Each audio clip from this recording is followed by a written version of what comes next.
Hey everyone, and welcome back to the Smart Tea podcast, where we talk about the lives of scientists and innovators who shape the world. We're back after a little break. How are you doing, Aarati? I'm doing pretty well. I'm so excited to be back doing this. How are you, Arpita? Feeling really relaxed now that the wedding is over and you're done?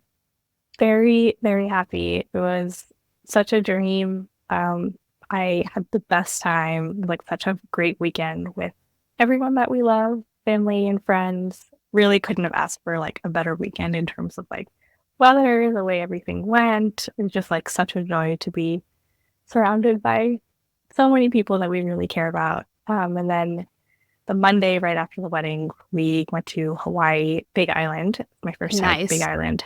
And I spent the whole week floating in the ocean, going between Oh the my ocean God. and the hot tub. And it was truly amazing. And now I'm back and really trying to get back into the swing of reality. Yes. I mean, you showed me the pictures from your wedding looked gorgeous. Oh, thank you. Like you both look so beautiful and so happy. And I was just so proud of you both.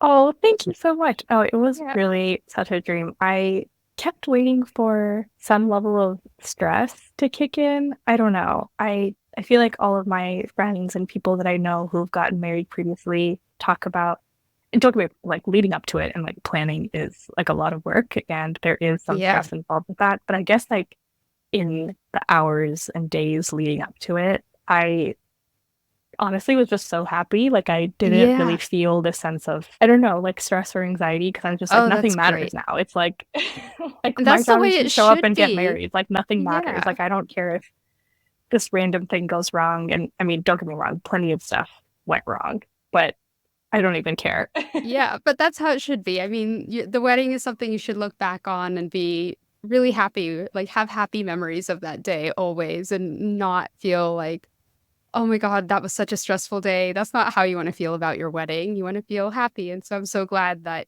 you did feel that way in the moment. It was wonderful. I had truly such a great time. We'll put some pictures up on Instagram for all of you to enjoy as well. Yeah. Do you hear a humming on my end? Okay, good. I don't know why, but like our neighbor or something is leaf blowing like now. I'm like, what are you doing on Friday at 4 p.m.? Why? Yeah. Anyway. Nothing else to do. It's also, Yeah. I don't know if it's windy where you are, but it's very It windy in San Francisco. is. It's Okay, very I'm like, that windy. feels very weird then. It That feels like a bad yes. idea. I don't know Nature is what's going leaf on. blowing. Yes, exactly. What are you doing? Why are you adding emissions here? Whatever. Yeah. I know most of them run on gas, don't they? I I feel like California had this like new rule that all leaf blowers have to be electric by a certain date. Oh, really? Which sounds like a good idea to me. I don't know. I think we should just abolish leaf blowers in general. I feel like they're stupid. They just blow leaves from one place to another, I and then know. somebody else blows them back. What? Like, wouldn't it be better to have it be like a leaf vacuum? Does that exist? I don't Yeah. have a yard, so I I know, don't know if right? that Like, exists, but I don't think it does exist, and that would be a lot smarter. I don't know why they don't do that. Or just go like, back to the rake. Like, what's wrong with the little, I don't know. I feel like but I'm like I get 50 like years a old or something. vacuum. It's like, wouldn't you want it to like Yeah. suck it Like, up into collect it like a all. trash bag? Yeah, and then Yeah. like put it in your, compost or whatever. Yeah. I have no idea. I have no That doesn't idea why make they any don't do sense that. to me. Like, why doesn't Yeah. the air just go the other way? Like, we figured it out for Yeah. everything For else. everything else. I don't know. That's very Anyway, strange. that was a big tangent. Sorry. No, it's a big tangent. I I'm liked it sorry. though. No, that's Yeah. okay. What about you? We've been gone for a while. What have you been up to? Things have been really busy. It's funny actually. I have been helping my parents remodel their bedroom and bathroom. Yeah, well, And a lot of remodeling happening in the yes. assembly whole household. Oh, yes, one by one. We're going through all the One by rooms. one. Yeah. But I'm always involved in the process because I'm apparently the only one in my family who has any sort of artistic ability. And so every decision has to be run by me. And I was like, this is what Arpita must have felt like when she was planning her wedding, because literally it was like, what should we put here? Should we put shelves here? How many shelves? What color shelves? How far apart should they be? What material should they be made of? And it was like that for literally everything. Like, what tile should we use? What paint color should we use? What color should the curtains be? Like, and I was just like, oh my God. At a certain point, I was like, I don't care anymore. Just do whatever you want, you That's know? so real. Yeah. It is honestly mind-boggling the number of decisions that are even Yes. possible to make. Yeah. Like even something really simple, I was just like, oh, like there should be flowers. That's opens up this like Pandora's box of how many, what kind, how many Yeah. vases, what should the vases look like? Do you want candles? What color candles? The LED, should they be like it's just so many. So many things, and I didn't Unbelievable. even know some of these things even existed. So I was like, this is like a wedding, but on such a small scale compared to all the decisions you had to make. No, it sounds Yeah. similar. It sounds like there's a Yeah. lot of stakeholders, a lot of opinions, Yes. many people to please. It sounds similar. Yeah.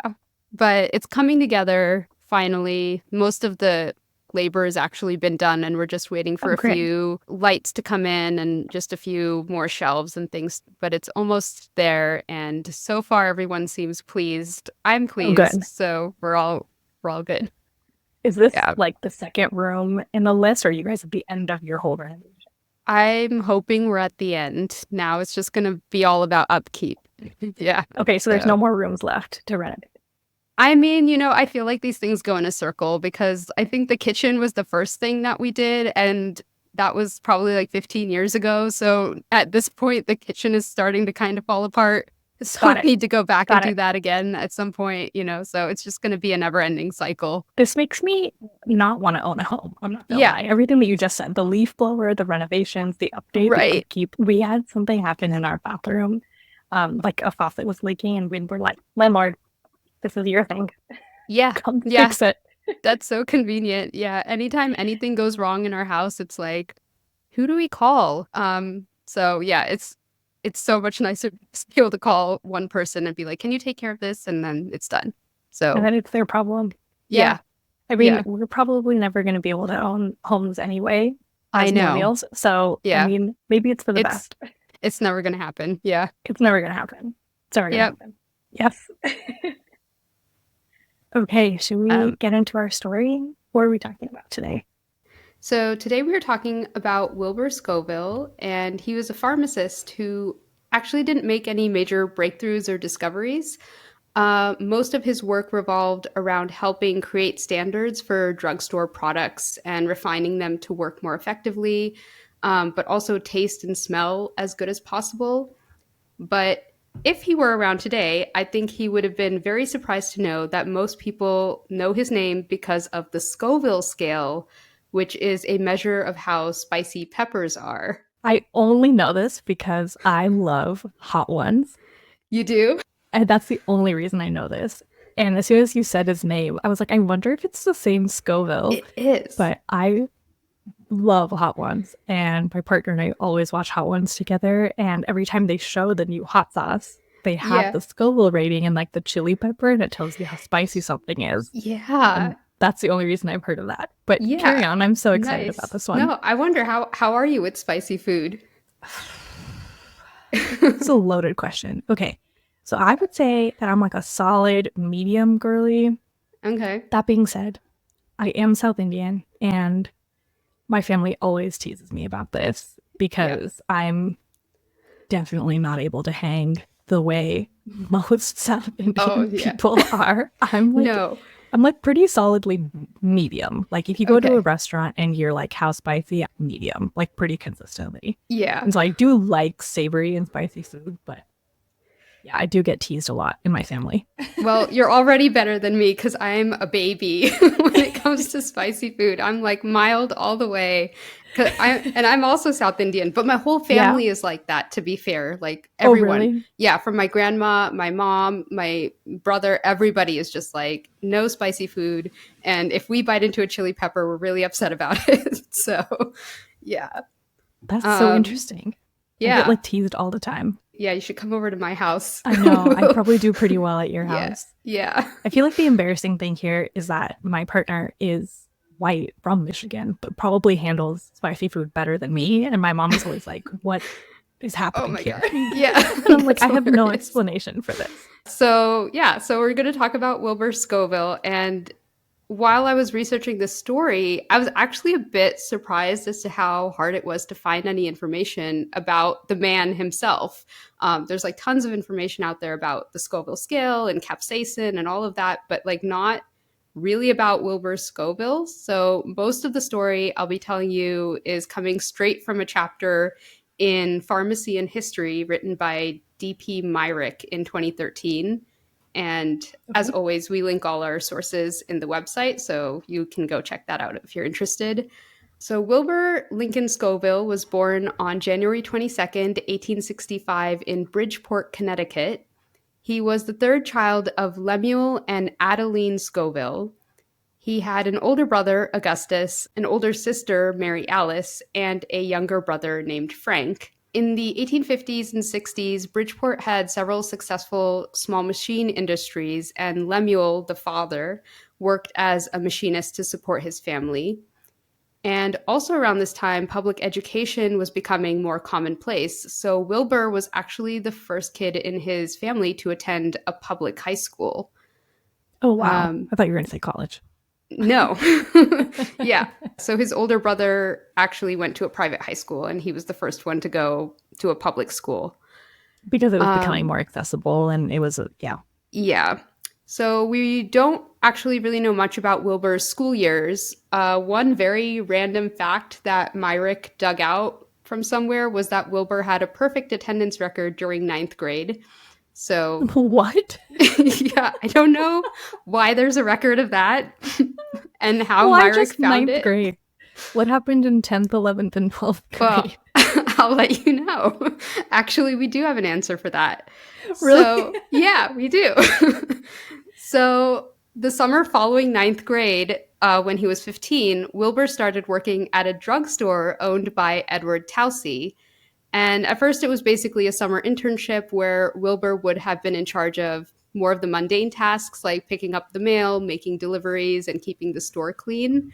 Um, and then when school started back up again in the fall semester, Wilbur went back for 10th grade, but he continued to work at the drugstore after school.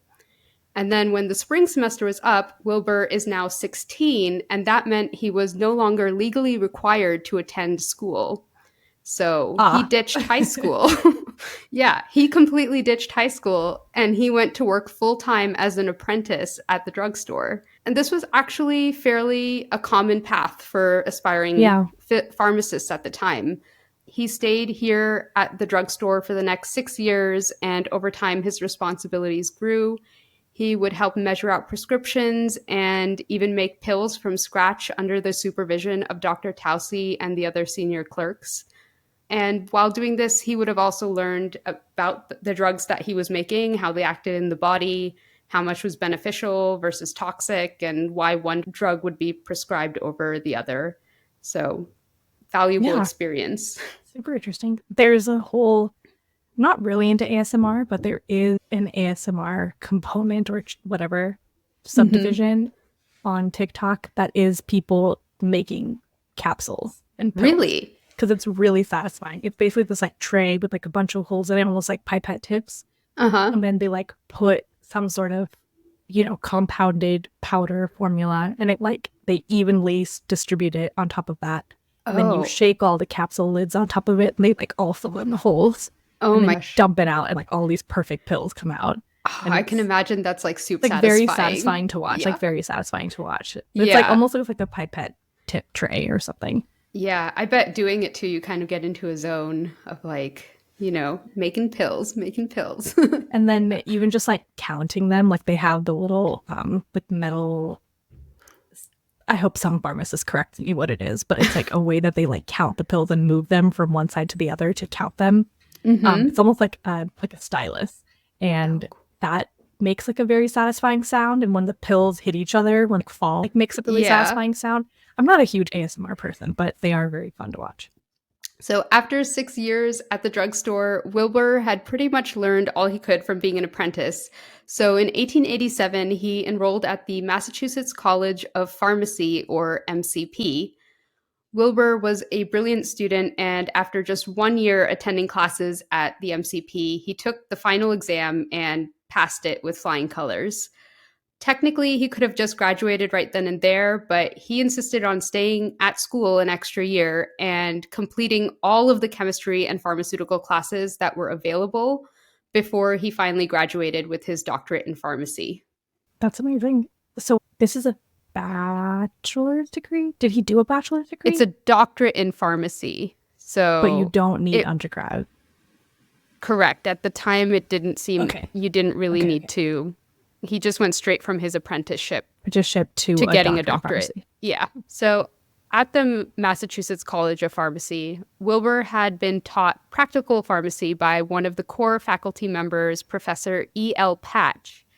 And the same year that Wilbur graduated, Professor Patch founded the E.L. Patch Pharmaceutical Company and offered Wilbur a job as the first pharmaceutical chemist in the company. Wilbur accepted and started working there full-time, developing and testing products. One of the treatments Wilbur worked on, which quickly became a bestseller for the company, were compound lithia effervescent tablets. So these were lithium carbonate salt tablets that would dissolve in water and create a carbonated or sparkling water that patients would drink as a mood stabilizer. Because lithium is still used in like bipolar disorder and a few other mental health conditions. Yeah. Okay, cool. Yeah. The company also made flavored drinks, lozenges, and scented powder sachets to make your clothes smell nice. And while Wilbur was experimenting with all these different compounds and flavors and scents of things, he would publish his findings. So, for example, he wrote a paper called Testing of Lithium Salts, which he presented at the American Pharmacists Association, or APHA. And another paper called Change of Volume When Liquids of Different Densities Are Mixed was published and reprinted in Scientific American. This is not what I was expecting when you said that he was going to work at this company. I thought in my head this was going to be a, Pfizer, Novartis sort of situation. But it does seem like it's the way I would think about biochemistry as a huge umbrella where it could encompass many different things. Like you're talking about things that smell nice and drinks and chemists would be part of any like food company or any cosmetics or whatever. These are all chemists. Yeah. But I didn't imagine that he was going to do all of those things at the same time, Yeah. Those entities exist separately in my head, but not in this case. Yeah, now they do. I guess back then it was just like, what does this drugstore or convenience store offer?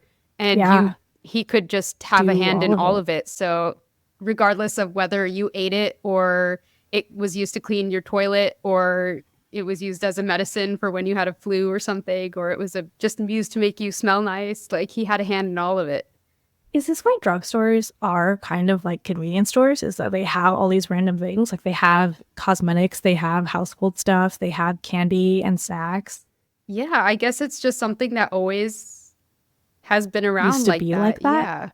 Yeah. So if you thought of like going to a chemist, like they would actually do all of these different things, and then that just persisted, and now we think of drugstores as always having these things. Is that true? Is that a crazy? I don't know. I mean, because when I was researching this story, there were a lot of references to apothecary measurements and things like that. And so I kind of feel like maybe drugstores and apothecaries and pharmacists just all kind of merged into one because they were all coming from the same line. Like if you wanted to be any of these things, you basically did an apprenticeship at some sort of drugstore, and you had a hand in all of these things. So wow, it definitely makes sense. Very interesting.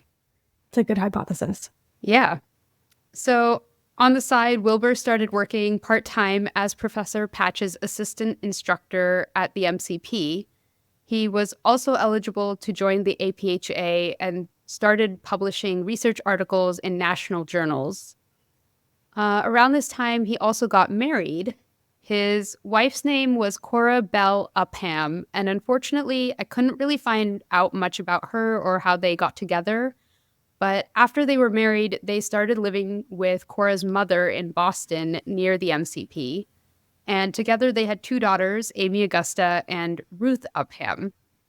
Cute. Yeah.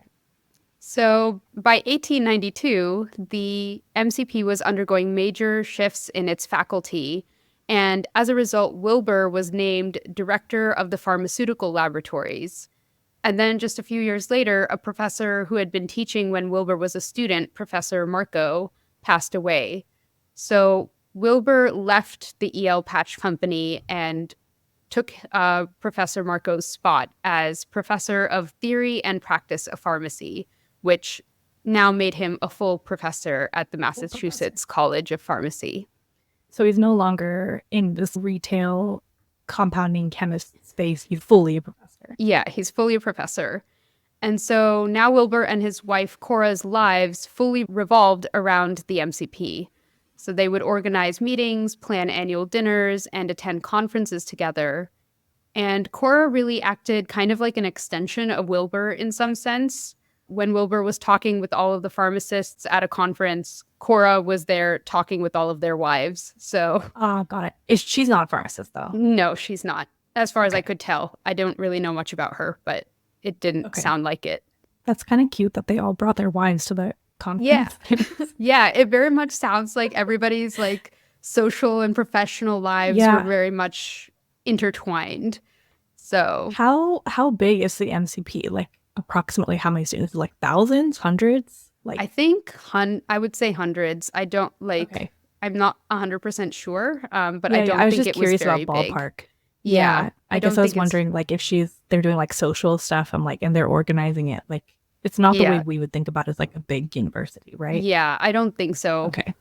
So Wilbur took his job as a professor very seriously. Back then, like you were saying, if you wanted to become a pharmacist, having a college education wasn't even strictly necessary. So Wilbur was already kind of beating the curve by having a doctorate in pharmacy.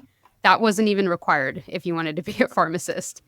But Wilbur, from his own experience, believed it was extremely beneficial to have a college education as a pharmacist. But he also realized that it wasn't practical for a lot of young aspiring pharmacists to actually attend lectures every day, because at the time, much of the US was still very rural. So there's very little infrastructure in terms of roads and transportation that would lead outside of the cities to like the places where these aspiring students would live. And so traveling between a student's home and college would be really slow and just kind of impossible to do every single day. That makes sense. Yeah. So Wilbur wanted to target people who maybe had started out as an apprentice in a drugstore and then either didn't have the logistical or financial means to attend college. So he made it his mission to make higher education in pharmacy more accessible, and he did this in a couple of ways. First, he started contributing to the ERA Pharmacy course, which was a home study course. It was a full set of college lectures in chemistry, botany, medicine, and other subjects relevant to pharmacy that multiple professors contributed to. So the professors would write down their lessons in chapters, and every week or something, a chapter would be sent to the student's home for them to study. Oh, that's really cool. Like remote learning, but in the 1800s. Yeah, exactly. But these are prerequisites, right? That's what you're talking about here. It's before they're still apprentices. They're working at a pharmacy, but this is before they're able to actually fully join a course, right? Yeah. Well, this was, again, like you didn't actually need to have any formal education to be a pharmacist. So he was trying to make these lessons, accessible to people, and hopefully then you could either take an exam to become a full-fledged pharmacist or, just further your education. But honestly, there was like no degree that you really required to be a pharmacist. But he just thought it was like really helpful for people to have this extra learning and extra knowledge. And so maybe he was trying to spread standardization too. Yeah. And we're going to get into that. So very much setting the groundwork for that. Yeah. So in Wilbur's pharmacy chapters, he emphasized how important it was for students to find access to a nearby lab, maybe in the drugstore that they were already working in, for example, and apply the knowledge that they were reading about in the course practically as well. He also co-authored a book called How to Get Registered, which basically was a condensed version of all the topics a student would need to know if they wanted to sit for and pass the pharmacist's exam. This reminds me of all the prep books, Yeah, all the all the GRE and like Yeah. SAT and all those prep books. Yeah, that's basically what he was That's doing. what he's doing, yeah. Yeah. He's the Princeton Review before the Princeton Review. Exactly. In the meantime, Wilbur had been working on his own book that was eventually published in 1895. It was called The Art of Compounding, and basically it took all the essential parts of Wilbur's pharmacy lectures and put them into one book. And this book was pretty unique because other pharmacy professors would write books about pharmacy in general, or maybe publish an outline of their lectures and then use that in their own classes. But Wilbur's book focused on something that was essential to all pharmacists, which was compounding. And compounding in pharmacy is how you make a drug. Like, how much of each ingredient do you use? Which ingredients can you put together and which should you not? How do you calculate dosages? Like, very basic things that a pharmacist should know. And this book became a sensation in the pharmacy world. Pharmacy students across the US started using it as a reference book. It went through 9 editions and was a standard in the field for over 60 years. Wow. Yeah. And so I think that if we could just snap our fingers and bring back the ghost of Wilbur Scoville and ask him hey, you're famous for something today. What do you think it is?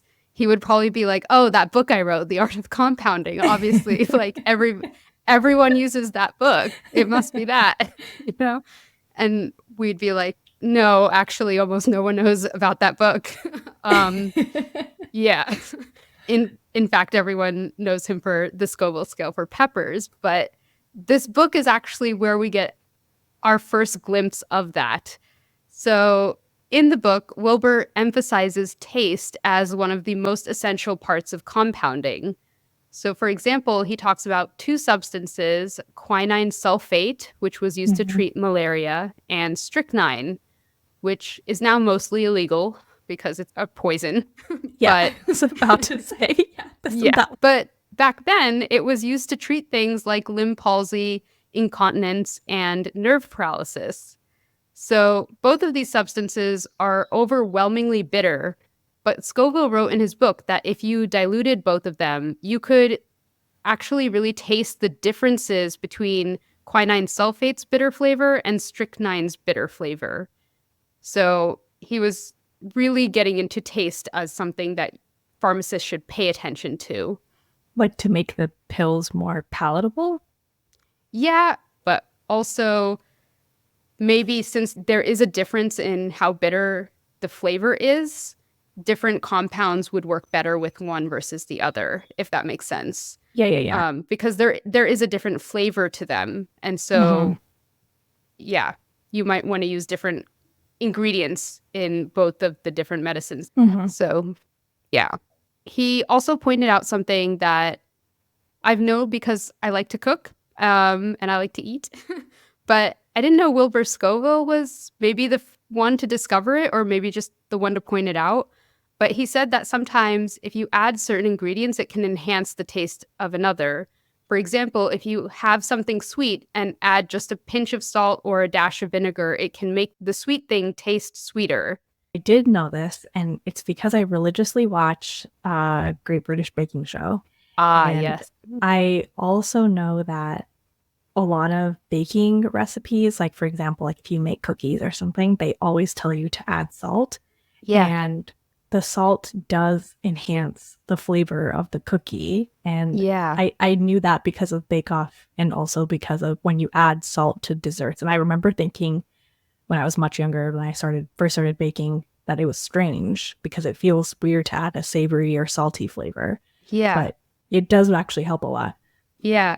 And I was also thinking about all the times you go to maybe a fancy pastry shop or something and get a cookie or a brownie. And they put flaky salt on top. Yeah, exactly. They know what they're doing. They do know what they're doing. Yeah. I guess that's maybe like a little different because that actually touches your tongue first. That's like a Yes. little bit of salty with sweet. I almost think of that more like salted caramel or something where like you do want Yeah. both of those flavors at the same time, but then adding salt to your cookie batter or cake batter is Hmm. to level out all the flavors. Yeah, it Yeah. is interesting. Good point. And I think that is more akin to what Wilbur was doing also, like saying that if you have a sweet cough drop or something and you mix in salt when you're making Hmm. either the syrup or the powder or whatever it is, then it can be more palatable overall. That makes So, sense. yeah. So, back to Wilbur and his efforts to help education in the field of pharmacy. In 1900, the Conference of Pharmaceutical Faculties was started, and Wilbur was elected secretary and treasurer. The aim of the conference, as we were kind of mentioning before, there was this problem with standardized education in the field of pharmacy. So the conference Hmm. was created to help achieve that standardization. So Wilbur was tasked with establishing some sort of baseline to figure out how pharmacists were being educated at the time. So he set up a survey of all the pharmaceutical schools and asked them basic questions like, hey, what degree do you give your students when they graduate? How many years do they have to study before they get their diploma? What subjects are mandatory for them to learn? And when the answers came back, it was just like an insane mess. There, yeah, there was really no standard at all.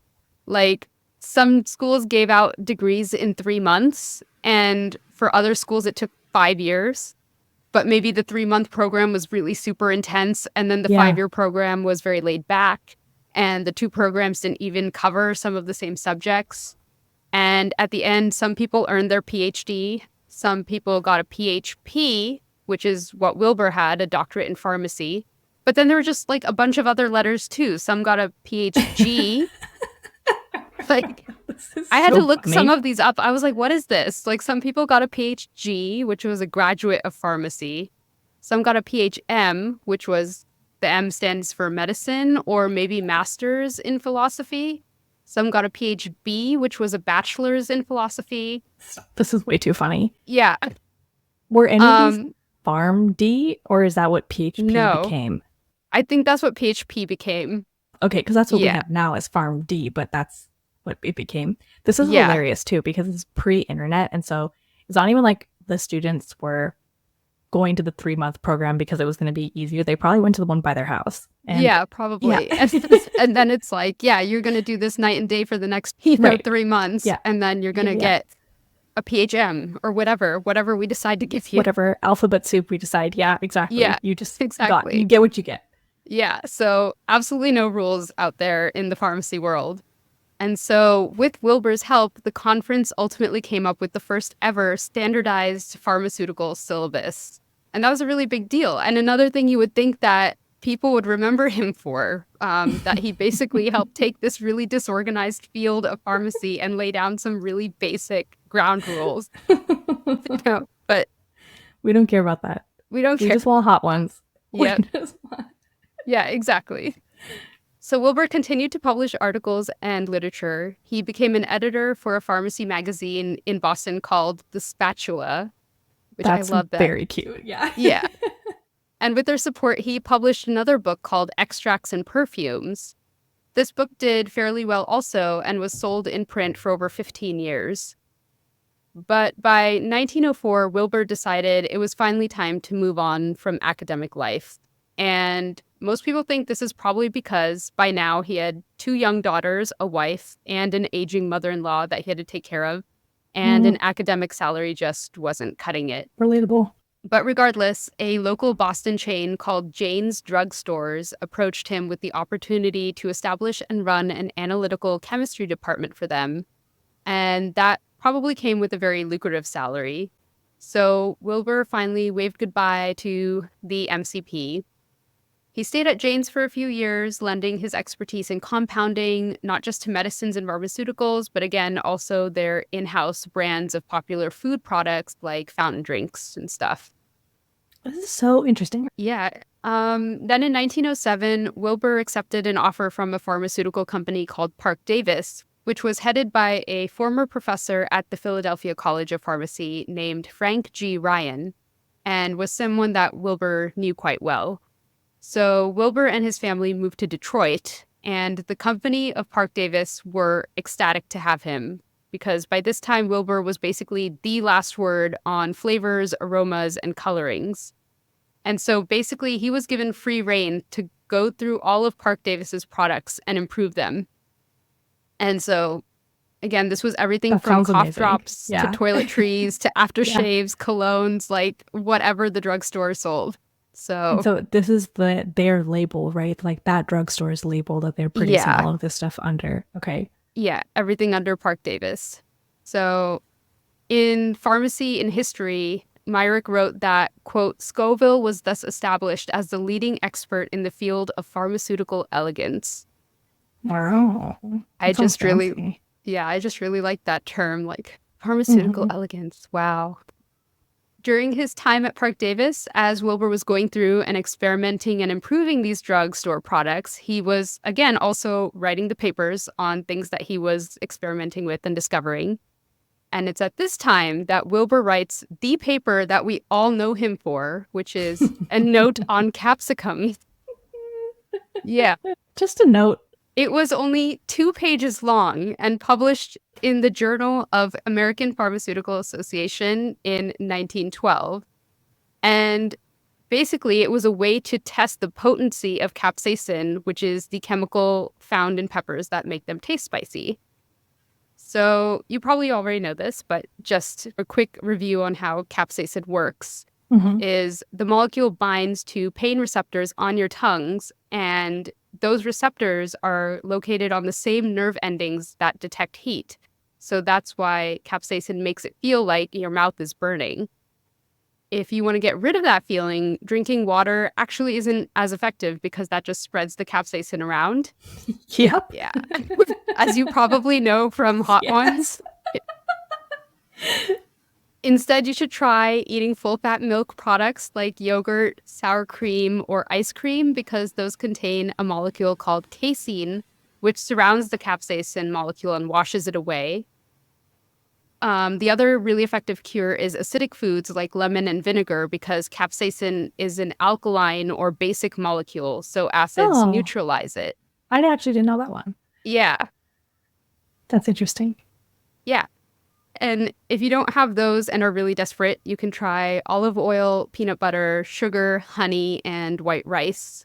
The fats and sugars and starches in these food all help get rid of the capsaicin. So, Oh, those are really good pro tips, actually. yeah. That, well, I have two thoughts. One is the heat is sometimes why, like, for example, if you're having like really spicy ramen or something and the soup itself is Mhm. hot, it makes the spicy like flavor taste way more intense because Yeah. you have something that's temperature hot and it's on the same receptors as something that's detecting spice, but heat Yeah. and spice are not distinguished by your nerve ending. So the Yeah. same thing is true for like menthol and cooling flavors. So Oh, like menthol is like a cool flavor, but it is the same nerve endings as something that feels really cold, or peppermint even. So like if you brush your teeth and you use cold water, the water like feels colder in your oh, mouth. And it's the yeah. same thing, but it's I in have reverse. noticed that. Oh, Yeah. interesting. I It's like didn't think in about reverse. that. Hmm.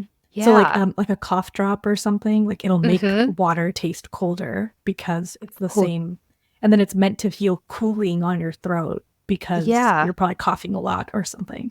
Oh, that's really fascinating. Yeah, I didn't think That's like, about that. Good yeah, point. it's like Yeah. that, but in reverse. I had another thought and I can't remember what it was now. Oh, the yogurt is also interesting because I feel like I knew milk, but maybe that's why so many cuisines have like a yogurt side dish, like Yeah. tzatziki or raita or something like that, because you have the spicy food that you now have a cooling thing with. I didn't really think about that. Yeah. No, I was thinking exactly the same thing. I was like, this makes sense why so much Indian food is served with raita or yogurt. Yeah, Thai like a lot food of is served cultures. with like Thai Yeah. iced tea, which has like the milk in it, or Yep. that it's served with like a wedge of lemon or lime or Yeah. something. Yeah. It reminds me of like this one time when I was in grad school, my professor took us all out to lunch and we went to a Thai place, and the waitress asked us like, "Oh, how spicy do you want your food?" And I of course said mild. But my Yeah. professor, I don't know what came over her, said she wanted it spicy. And the waitress even said, No. like, are you sure? Because Thai spicy is really spicy. And my professor is like, yes, do it. And then she was dying. She was absolutely dying. And we were all like giving her our lemon wedges, saying like, don't drink water, suck on the lemon wedge. And then I think the waitress felt really bad, even though it totally wasn't her fault. But she brought out like a Thai iced tea to help my professor like cool Oh down my her mouth. gosh. Yeah. Like, especially a Thai restaurant, like Thai food spicy is like Yeah. very, It's very insane. spicy. Like they take that so seriously. Like I Yeah. don't mess around. I like err on the side of caution all the time at Thai restaurants. Yeah. But it was just really funny. And the waitress even asked her, like, do you want me to take that and make you a milder Make version? you a new one? Yeah. And the professor's like, no, I ordered it. I'm gonna finish it. And we're like Oh all trying to help God. her finish it. So it was pretty I funny. have heartburn on her behalf from this I story. know, me too. I was like, but I also felt kind of vindicated. I was like, see, this is why when people warn No. you, maybe listen. Damn, now I want Um, Thai food for dinner. yeah, me too. I love Thai. It's my favorite. Thai food is my favorite. Anytime anyone wants to take me out to dinner, I'm like, Thai food, please. Okay, but back to story. So, capsaicin was used by pharmacists to treat a number of illnesses, including poor digestion, gout, colic, and to regulate the liver. And when Wilbur was at Park Davis, there were a number of products containing capsaicin. To make these products, pharmacists would use a powdered pepper, but the amount of powder they were using in the products was not at all standardized because, again, pharmacy at the time is a free-for-all. So there were at least 42 different types of garden variety peppers that could be mixed up and made into a powder, and all of these peppers would have different levels of capsaicin. Yeah, that So makes sense. Yeah. so pharmacists couldn't really say like, oh, I'm making this batch of digestive tablets, so I need to add half a teaspoon of pepper powder into my mix because that half teaspoon could contain a ton of capsaicin, which would be super spicy and maybe cause further stomach issues. Or Yeah, that's what I was thinking. I was like, that seems yeah, like the opposite of what I would take if I had tummy trouble. yeah. Or that half teaspoon might contain very little capsaicin and be ineffective. So you have to somehow hit that sweet spot, right? Yeah. So before making each recipe, the pharmacist first had to test the potency or how concentrated the capsaicin was so that they could know how much pepper powder needed to be added into the final product. hmm So to do this, they would take a certain amount of the pepper powder, mix it with sugar water, drink it to see if it was spicy, and then if they could feel the heat, they would dilute it again, taste it again, until they didn't taste the spicy, feeling anymore, and then they would use that to calculate how much pepper powder they needed to add into whatever they were making. That's not where I thought this was going at all. Yeah.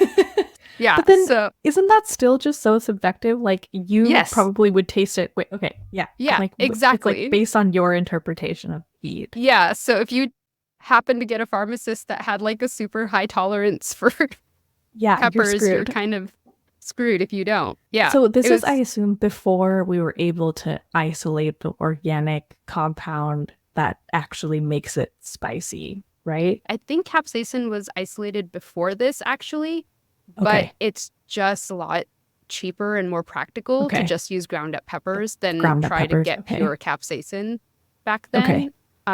But I think it had been isolated before this time. Okay. Okay. Because I was wondering, I'm like, that would be like the very obvious way to standardize it, is that if you Yeah. were able to isolate it and then you just use some known quantity or volume of it. Oh, I actually do remember reading this. So I think it was possible to extract it and isolate it, but it was just very difficult because Okay. of where capsaicin is found in the pepper. It's found in kind of the fatty part of the pepper. Like, we don't really consider peppers to be fatty, but extracting the capsaicin from that fat is difficult to do. So, yeah, so it had been extracted, but this was just easier. Yeah, it was Okay. just easier to dry out the peppers, grind them into a powder, and do that. But yeah, like, it was very subjective, very imprecise because of that. And so Wilbur was like, we can do better than that. We need to standardize this. So he created the Wilbur Scoville organoleptic test.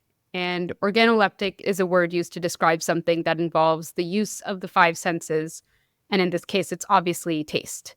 Hmm. So it's actually pretty straightforward. He started out with 3 types of chili peppers: Japanese chilies, Zanzibar chilies, and Mombasa chilies.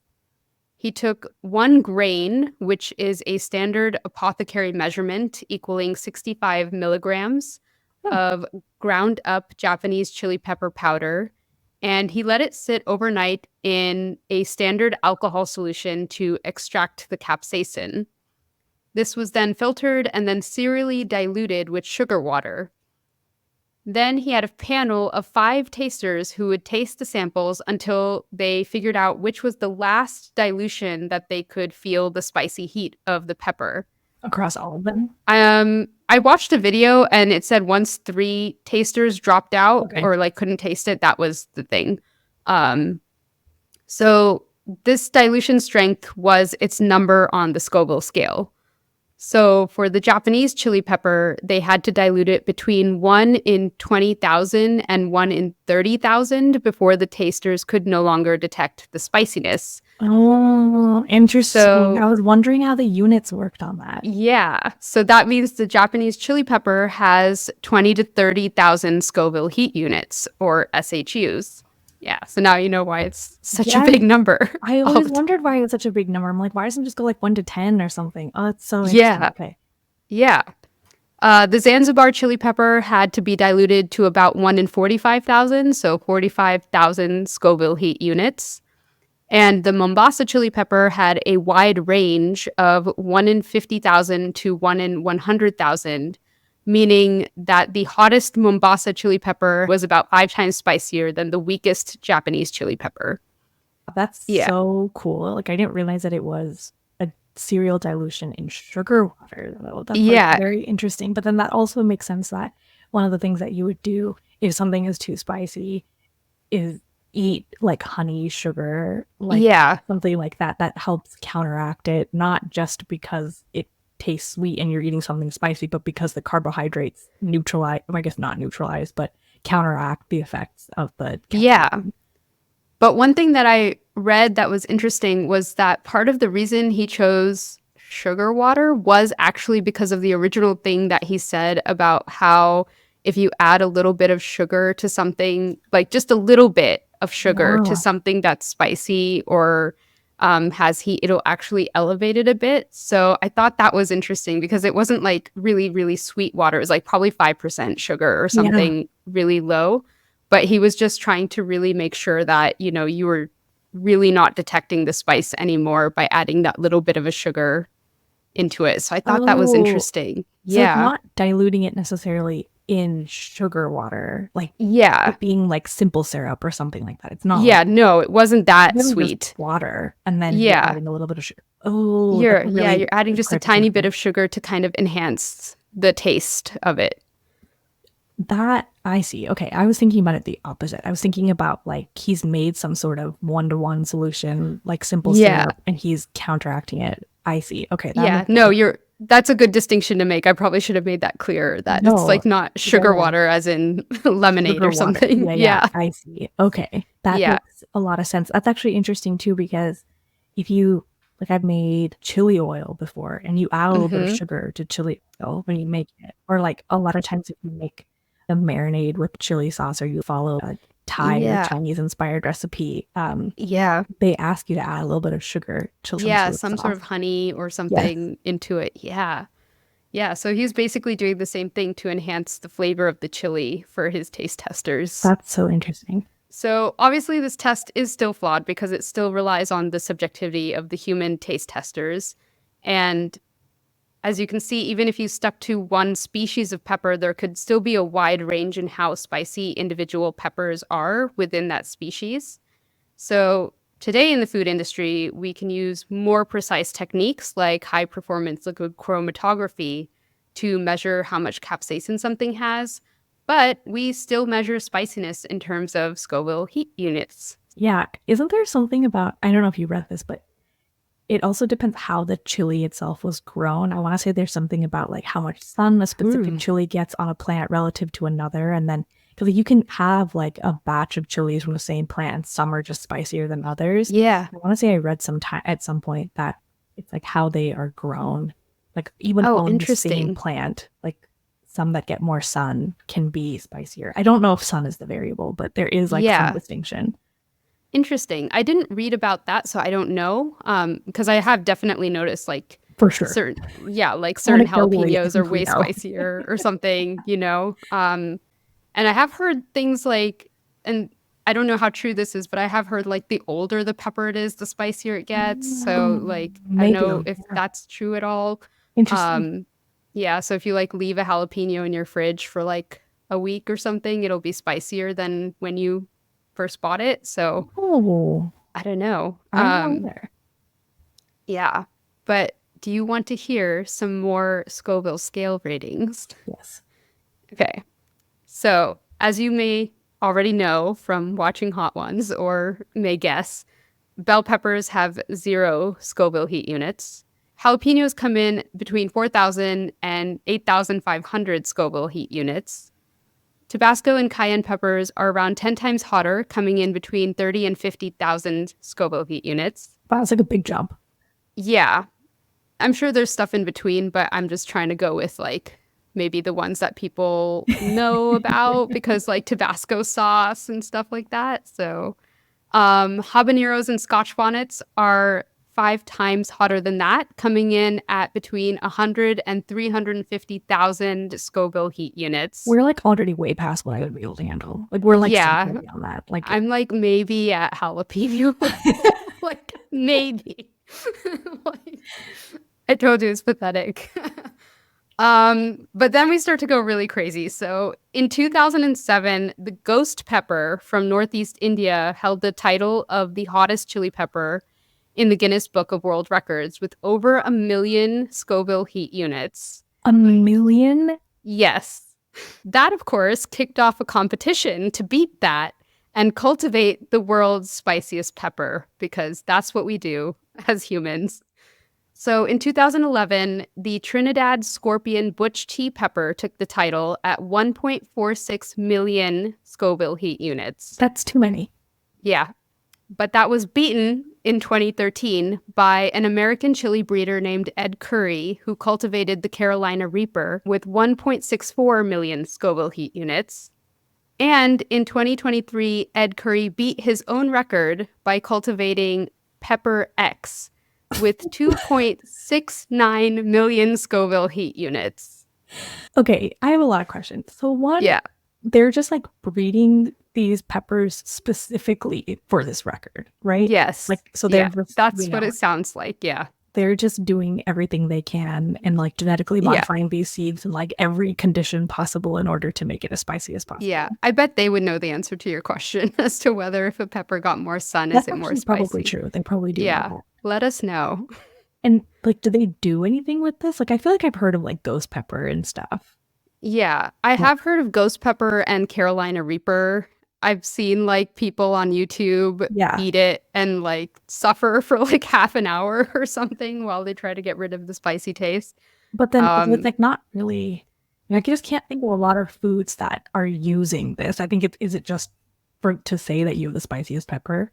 I guess so, because like, are people eating it? I don't know, because like in order to make it palatable to a majority of people, you would have to dilute it a lot, like a lot. Yeah. So I actually did some math for Pepper X, and if I did my math right, it means that if you took 1 gram of Pepper X, you would need to dilute it in over 700 gallons of water before it no longer felt spicy.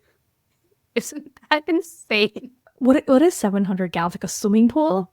I don't think it's quite a swimming pool, but like maybe a hot tub, maybe a big hot tub. Like, that is crazy. It's so much water.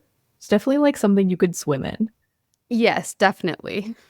So also today we have the Scoville Awards, which are named after Wilbur Scoville. So each year, a panel of 80 to 100 professional food judges taste and score almost 1,000 different spicy foods submitted from companies all over the world. These foods can be hot sauces, salsas, condiments, soups, snacks, seasonings, and other things like that. And the awards are given based on flavor profile, aroma, spice blend, originality, and visual appearance. It sounds kind of fun. This feels like something Yeah. there would be like a niche Food Network show about, you know? I would watch it. Yeah.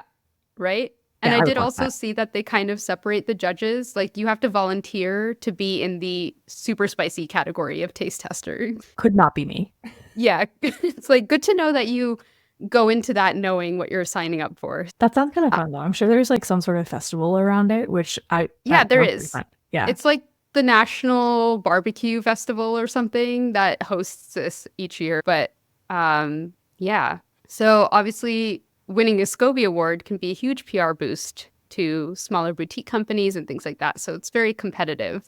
Okay, but back to Wilbur. So in 1917, Wilbur's wife, Cora, contracted some sort of illness. It's not really clear what, and she passed away. For a couple of years, his younger daughter, Ruth, who's now a teenager, travels with him to all his conferences and meetings. And then in 1919, he marries his neighbor, Lily Whitney Pine, who was a school teacher. Wilbur stays at Parke Davis for the rest of his career. He continued to publish papers and held positions on the United States Pharmacopoeia and National Formulary. Both of these organizations played a big role in shaping the ever-changing standards of pharmacy. They would update guidelines for best practices and revise outdated information and methods when new ones were developed. In 1921, Wilbur published a paper called The Influence of Hydrochloric Acid on the Extraction of Cinchona. And the extraction of what? Cinchona. Yeah. Cinchona is a plant, and its bark was used to treat malaria as well as a number of other problems, including stomach bloating, hemorrhoids, leg cramps, varicose veins, and mild flus. Yeah, I had to look that up too. Yeah, I was gonna say. So this paper actually won him the Ebert Prize, which is the American Pharmacists Association's highest award for research. And in 1929, Wilbur was awarded the Remington Medal, which is the APHA's highest award.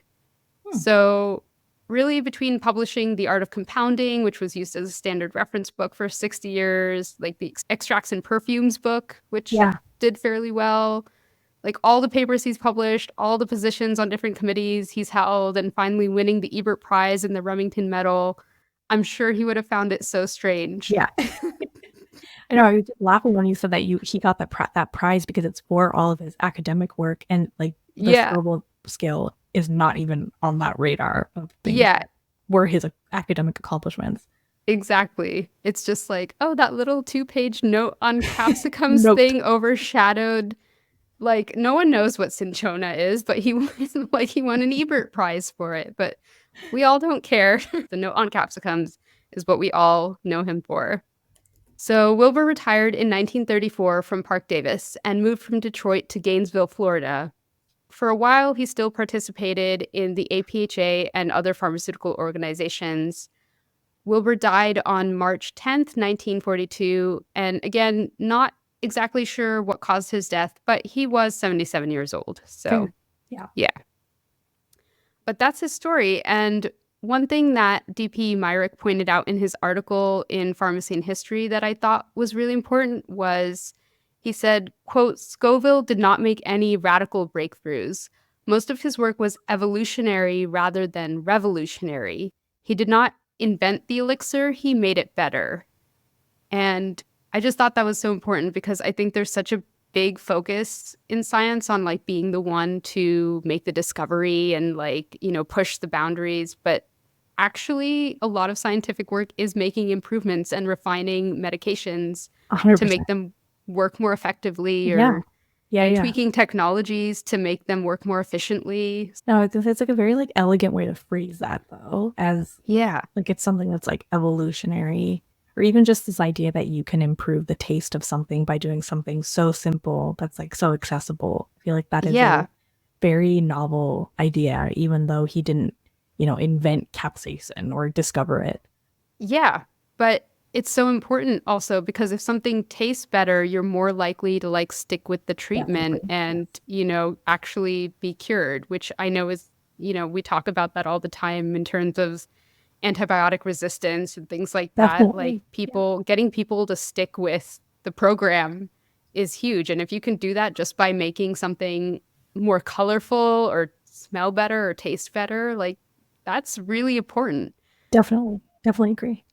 Yeah. And he also, so like you said, he didn't discover capsaicin or even figure out how it worked. He just came up with a way to measure it more accurately so that pharmacists could standardize products across the industry. And yeah, I think that's something that's really important and should be recognized, but that's the story.